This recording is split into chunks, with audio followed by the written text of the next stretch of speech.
3, 2, 1.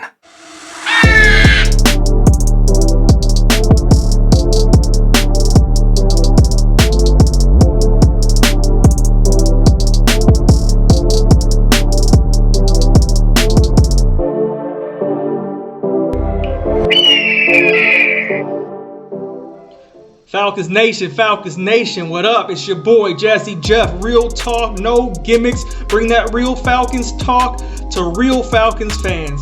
And if you're new to my channel, welcome. Hit subscribe. Stay tuned for future content. I'll be here all season.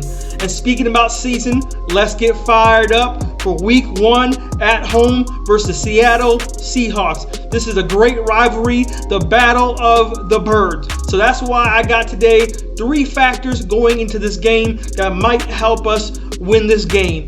My first factor is how the Seahawks are going to use Jamal Adams. Now, if you don't know, the Seattle Seahawks acquired Jamal Adams from the New York Jets. And on the New York Jets, the defensive coordinator, Greg Williams, allowed Jamal Adams to play all over the field. He lined up on the defensive line. He blitzed. He lined up at linebacker. He lined up at corner. He obviously lined up at safety. And he was allowed to do so much things. He was allowed to roam around as much as he wanted to. Now, you convert that to being on the Seattle Seahawks, who are known notoriously, traditionally, for playing cover 1 defense, which is a single high safety defense. They don't disguise anything. They play everything up front, and they show you what they're going to do, and they say, can you stop this? So, when it's a single high safety defense, that means Jamal Adams is going to be that single high safety, which means you can't blitz him, because if you do, you have no safety help in the backfield, and guys can burn people on man coverage, because cover 1 is usually man coverage underneath. So this limits Jamal Adams' ability to do the things he wants to do. That's going to be a factor because sometimes Jamal Adams is kind of a diva. So I ask you, is he going to start crying when he doesn't get his way, or when Pete Carroll doesn't allow him to do the things he wants to do?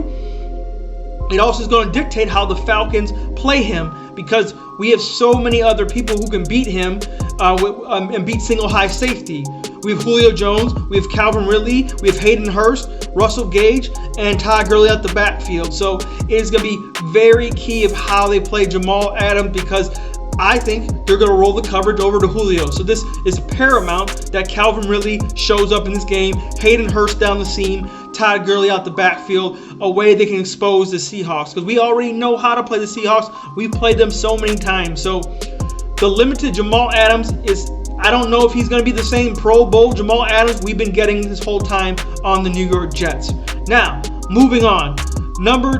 Factor number 2 is Russell Wilson, keeping him in the pocket, making him throw, limiting his rushes. That's right, I said it. Make Russell Wilson throw from the pocket. Now, I know what you're saying. You're saying, Jazzy Jeff, he throws bombs. He's a great passer. Why the hell would you want him to beat you with his arm? And I understand that he is a great quarterback. He is a great passer. But if you know anything about the Seattle Seahawks, they want to run first. And every time the Seahawks beat us, Russell Wilson is not throwing for 300, 200 yards. Russell Wilson has very small pass attempts, and Chris Carson is gashing us, and Russell Wilson has like 40 yards, 30 yards, 20 yards in the entire game rushing. So, but when we win, Russell Wilson has a high passing attempts, because that is not their style. He does not want to be the Falcons or any other deep passing team. Russell Wilson wants to run first and then make you take one shot every once in a while. It's not a steady dose of passing. The Seahawks do not want to do that. So when we get in a shootout, it takes Russell Wilson and the Seahawks out of their game, and they don't want to do that. So we want to force Russell Wilson to throw a lot of passes. Number 1, we can get interceptions that way. Number 2, he holds the ball and we can get sacks on him. And number 3, it gets away from their bread and butter, which is their double-headed monster, Chris Carson, Rashard Penny, and Russell Wilson rushing the football. So the key is, can the Falcons do what we do when we beat the Seahawks, and that is make Russell Wilson throw a lot of passes and shut down the Seattle Seahawks running game. And speaking of that running game, my third factor is stopping the run. Stopping the run attempts. Chris Carson, every time the Falcons lose, Chris Carson has at least 20 carries. Every time the Falcons lose, Chris Carson has at least 90 yards plus. Every time the Falcons lose, they have at least a couple people rushing the football. So that is something we have to look out for and stop. They do not want to throw to Lockett and DK Metcalf and all of a sudden become the Atlanta Falcons. That's not who they are.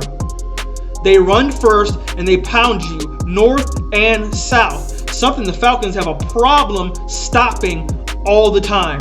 Now, yeah, we added Marlon Davidson. We added Dante Fowler. We added a couple of them boys. But can they step up and stop this run? Because if they do, it's going to put Russell Wilson in deep down situations, down and distance, third and longs. And that's going to give more help to the pass rush. That's going to help out A.J. Terrell more. That's going to help out Sheffield more. That's going to help out Oliver more. The less you have to cover, the easier it is to cover. So how do you do that? You first stop the run. You get them in long distances. And then you send those dogs. But first, we need it up front. The base defense, Tyler Davidson, Grady Jarrett, your boy Marlon Davidson. In the nickel package, we have to stop the run as well. Don't think because it might be a 3rd and 4 that Russell Wilson won't tuck in and run it either. So we're playing more nickel defense this year, which is 5 defensive backs. So, expect Darqueze Dennard to be out there. Brady Wilson be out there. But we have to expect the run from the quarterback on short 3rd and downs, and 1st and 2nd, them to pound the rock. Those are the 3 factors to stop the Seattle Seahawks, and hopefully the Falcons can do it week 1. Now let me know in the comments below what your factors are. Are you ready for some football? Are you ready for Julio Jones? Are you ready for Matt Ryan? Are you ready for Todd Gurley? Are you ready for Hayden Hurst? Are you ready for Russell Gage? Are you ready for Grady Jarrett? Are you ready for Marlon Davidson? Are you ready for Takk McKinley? Are you ready for Dante Fowler? Are you ready for Deion Jones? Are you ready for Rico Allen? Are you ready for Keanu Neal? Are you ready for Isaiah Oliver? Are you ready for Kendall Sheffield? Are you ready for A.J. Terrell? Are you ready? Falcons Nation, are you ready? Let's go. Rise up.